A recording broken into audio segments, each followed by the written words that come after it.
Okay, so if you guys are watching this video, you probably want to mod your motorcycle. Today I'm going to be telling you guys the top 5 mods you guys can do to your motorcycle to make it perform better. I'm also going to be telling you guys how to save money while you guys do this as well. So yeah, let's go ahead and hop on the bike now.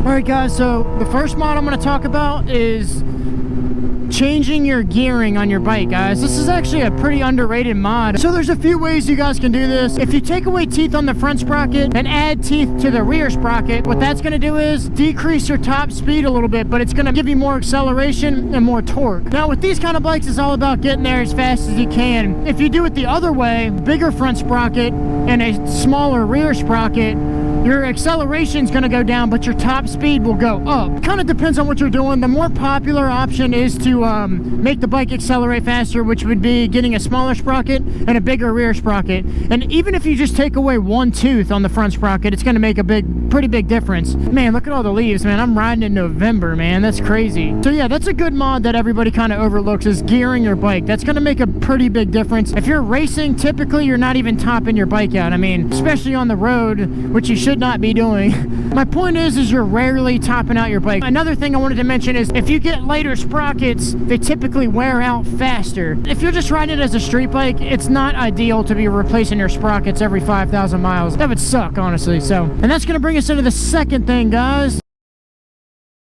Now this is like what everybody does. This is like the most popular mod, an exhaust system, guys. Now the most restricting thing on these sport bikes, or just a motorcycle in general, is going to be the catalytic converter. If you guys look at your exhaust system, you're going to see a big fat catalytic converter on there, and that's going to really restrict that airflow. Now if you get a full exhaust system and you remove that cat, you're going to get better airflow, but that's going to cause your motorcycle to run lean. Now there is a way to resolve that, which I'm going to talk about here later. So if you guys want a full exhaust system, but you don't know what to do after that, make sure you guys stick around because I'm going to talk about that. Now real quick, if you just get a slip-on exhaust and you don't change anything else, you'll be fine. You don't even have to do anything after that. It's not really going to give you much performance. It's just going to make it sound better.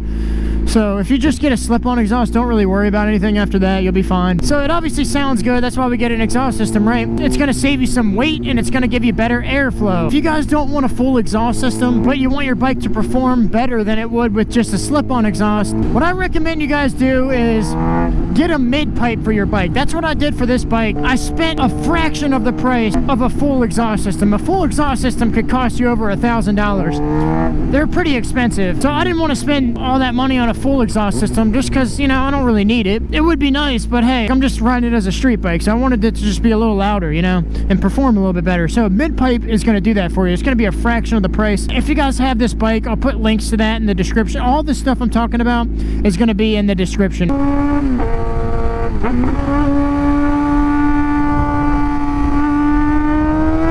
And basically what a mid-pipe does is it's a pipe that replaces the catalytic converter to give you better airflow. Now your exhaust is going to be less restricted, but now the problem is because you did that, you're going to need more air, and that's going to bring me into the next thing. You guys guessed it, an air filter.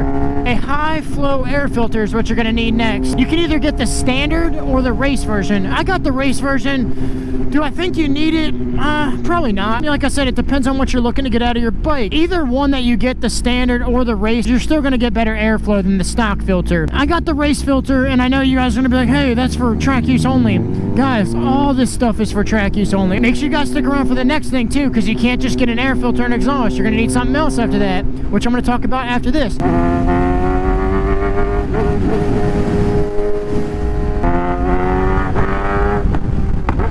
For my bike, what seemed pretty popular was K&N air filter or the BMC air filter. I went ahead with the K&N. It's a little bit cheaper. I'm not one to usually say to cheap out on your air filter, but we're talking about a piece of fabric, guys. It's pretty much the same. On a dirt bike, it's a little different because they're foam, so they're going to be a little bit different. Whichever one you get, it's going to be pretty good. I recommend that you get an aftermarket filter regardless. If you're not going to be doing all the mods, just get a standard filter, and the reason for that is these stock filters are garbage. The reason why the stock filter sucks is because you can't reuse it. It's like paper material, which kind of sucks. If you get the aftermarket filter, they're like fabric, so you can reuse it. Just make sure you guys use the right cleaner. So yeah, just make sure you guys are doing it the correct way. Oh, that's the way I wanted to go. Crap.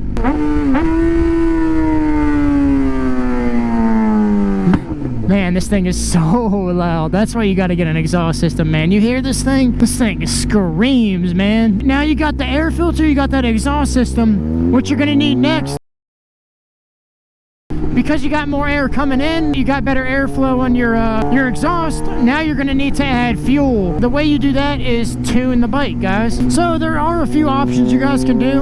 So I'm gonna talk about the cheapest option down to the most expensive option, all right? The first option is ECU flash. What you do is you take the ECU out of the bike. You can either have them do it, or you can just take the ECU out of the bike yourself. Basically what it is, it's a preloaded map that goes onto your bike. You're telling the computer, hey, I got an exhaust system, or whatever mods that you got. ECU flash is going to be the cheapest option, but just because it's cheap doesn't mean it's a bad option. That's actually the option that I went with. I paid like $225 for the flash, so depending on where you take it, it's going to be around there. Now everyone freaks out and says, oh, you got to take it here, you got to take it there. Guys, for a flash, it's not like a custom tune. It's like a preloaded map. I'm not saying don't take it to a reputable shop. I didn't want to send my ECU out through the mail. I just didn't want to do that.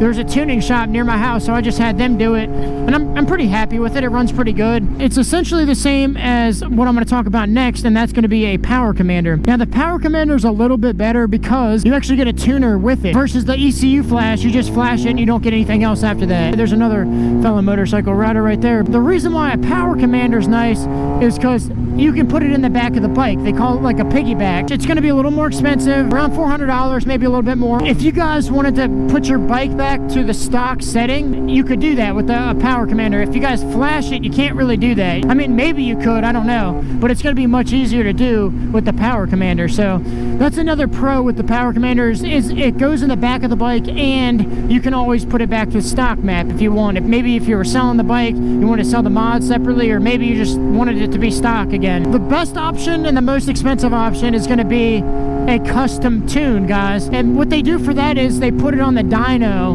and they tune it specifically to your bike. Unlike a Power Commander and an ECU flash, it's not like a preloaded map. It's custom to your bike. Now this is going to make your bike run the best. Your air fuel ratio is going to be perfect. With the flash or a Power Commander, it's going to run better and it's going to add fuel, but it's not going to run as good as it would with a custom tune. The thing about the custom tune is it's going to be the most expensive, but it's going to make your bike run the best. And remember, guys, the reason why you need a tune is because when you mess with the airflow of the bike, you're going to be getting too much air, and that's going to be making your bike run lean. So if I change the air filter and change the exhaust system, hey, I changed the airflow, I'm going to be getting more air, but I'm not going to be getting enough fuel. That's going to be making my bike run lean, and that's not good. You don't want your bike to run too lean. That's bad for the engine. So you can't just do all these mods and not get your bike tuned. So make sure you guys tune the bike after that. The last modification we're going to talk about today, guys, tires on a sport bike are going to be like one of the most important things on the entire bike. You guys are going in hot, coming into corners, you know,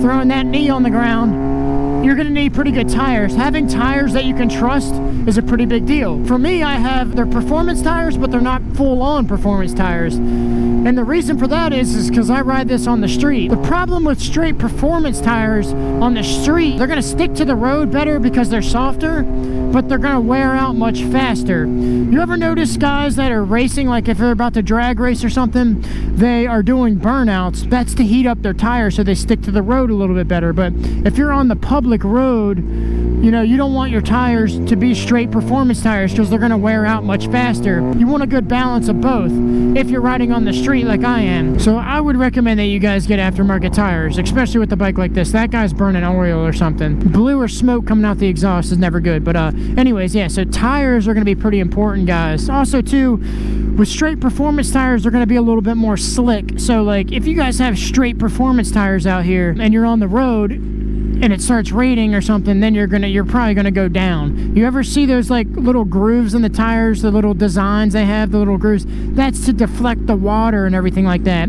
So you want street tires and you want performance tires as well. So you want to find that balance of both, guys. Okay, so if you guys have a motorcycle and you're wanting to modify it, I highly suggest that you watch this video right here. That way you know everything you need to know before you modify your bike and you don't waste any money. And remember, if you guys enjoyed this video, remember to smash the like button for me, and I'll see you guys in the next one. Peace.